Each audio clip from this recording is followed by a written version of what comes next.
What would you do if the place you called home, the land that held your family's blood, sweat, and tears, was threatened by a group of strangers with clipboards and smug smiles? That's the question I faced when the Harmony Oaks Homeowners Association came knocking on our ranch's weathered gate, their polished shoes sinking into the Wyoming dirt. They wanted Grandpa Eli out, claiming his sprawling, ramshackle ranch didn't fit their vision of a tidy community. But they didn't know who they were dealing with, not just Grandpa, but me, Tessa, the new sheriff in town.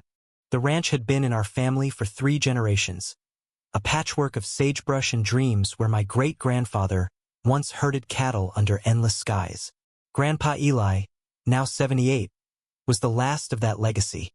Stubborn as the oak trees he'd planted with Grandma decades ago, the HOA, recent plague on our quiet valley, had other plans. They'd swooped in when developers started carving up the nearby hills for cookie-cutter houses, imposing rules on land that had never known a leash. Their leader, Cynthia Hargrove, was a wiry woman with a smile that didn't reach her eyes. She'd sent letters, then notices, then finally showed up herself, waving a legal document like a weapon. "This property violates Code 47B, she'd said, her voice clipped. "Unmaintained structures, livestock odor, and frankly an eyesore." Grandpa didn't budge. He sat on his porch, whittling a piece of cedar, his old hound Rusty at his feet. "This land's been ours since before your HOA was a twinkle in some lawyer's eye," he told her. I watched from the barn, my deputy badge still shiny in my pocket, my heart pounding with a mix of pride and dread. I'd just been elected sheriff of Laramie County at 29, the youngest in history, and I wasn't about to let some HOA bully my family. Cynthia didn't expect me. She thought she could steamroll an old man living alone.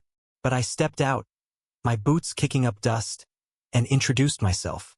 "Sheriff Tessa Callahan," I said, letting the title hang in the air. Her smile faltered, but she pressed on, citing violations and threatening eviction. I told her to take it up with the county, knowing full well their rules didn't apply to our unincorporated land. She left, but I knew it wasn't over. The HOA had money, lawyers, and a vendetta. The next week, I dug into their tactics. The HOA had been buying up nearby properties, strong-arming owners with fines and legal threats until they sold cheap. Our ranch, 200 acres of prime grazing land, was their final hurdle to a shiny new subdivision. I found complaints, online families pushed out, elders harassed, even a veteran who'd lost his home to their schemes. My blood boiled. This wasn't just about Grandpa. It was about everyone they'd trampled. I started making calls, rallying neighbors, and poring over county records. The HOA's paperwork was clean, but their methods stank. Then came the twist I didn't see coming. At a town hall meeting, I met Javier, a soft-spoken mechanic who'd lived in Harmony Oaks for a year. He approached me after I spoke, his hands nervous, his eyes darting. "I used to work for Cynthia's husband," he whispered. "They're not just after your land. They're hiding something bigger." Javier revealed that Cynthia's husband, a developer named Roger, was funneling HOA funds into offshore accounts, using the association as a front to dodge taxes and launder money. He'd quit when he overheard a shady deal but was too scared to speak up until now. His confession changed everything. This wasn't just a land grab, it was a criminal empire. I brought Javier to the sheriff's office, where we pieced together evidence. He had snippets of emails, bank records he'd copied before leaving, and a recording of Roger bragging about flipping the valley. It was enough to start an investigation, but I needed more to nail them. I went undercover, posing as a potential buyer at an HOA open house. Cynthia, all charm and fake warmth, showed me glossy brochures for their planned community. I played along, asking pointed questions about their funding. Her answers were vague, her eyes sharp. I left with a brochure and a flash drive I'd swiped from her office when she turned her back. Back at the ranch, Grandpa was fading. The stress of the HOA's harassment was wearing him down. He'd stopped whittling, his hands trembling, his stories about Grandma quieter. "I just want to die on this land, Tessa," he said one night, his voice cracking. I hugged him, promising I'd fight for it. But the HOA escalated. They filed a lawsuit claiming our ranch lowered property values.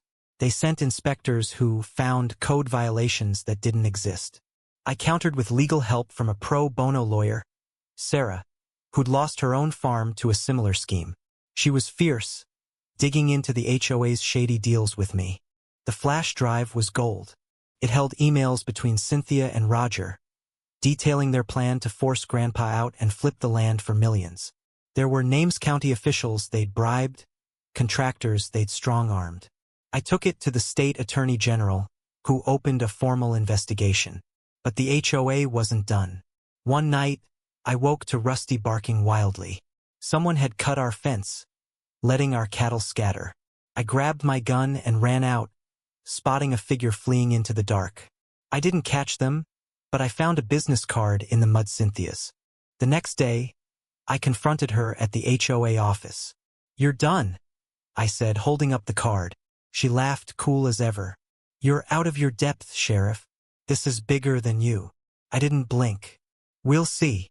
That night, I organized a sting with my deputies and Javier's help.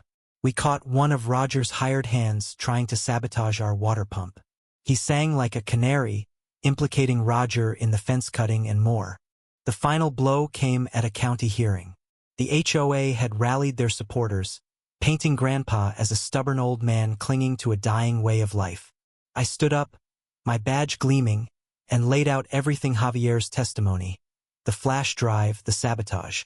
The room went silent as I played Roger's recorded voice, boasting about his schemes. Cynthia's face drained of color.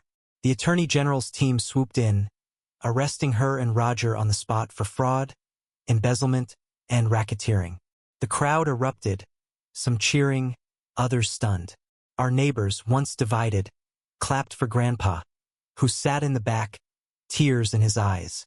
We'd won. The ranch was safe. I thought that was the end of it, that we'd ride off into the sunset like some old western. But life isn't a movie. A week later, Grandpa had a heart attack. The doctor said the stress had taken its toll. He lingered for 3 days, long enough to tell me he was proud, to hold my hand and say, "You're the heart of this ranch now, Tessa." Then he was gone. I buried him under the oak trees he'd planted with Grandma, their roots deep in the land we'd fought for.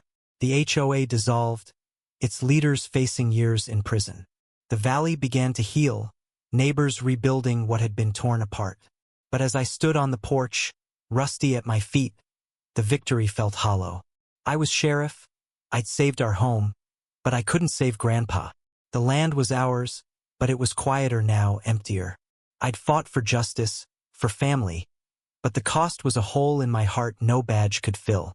Sometimes, I walk the ranch at dusk, feeling Grandpa's presence in the wind, in the creak of the barn. I'm the new sheriff in town, but I'm also just Tessa, a granddaughter carrying a legacy heavier than I ever imagined. The HOA thought they could break us, but they didn't know our strength. Still, some victories come too late. ND.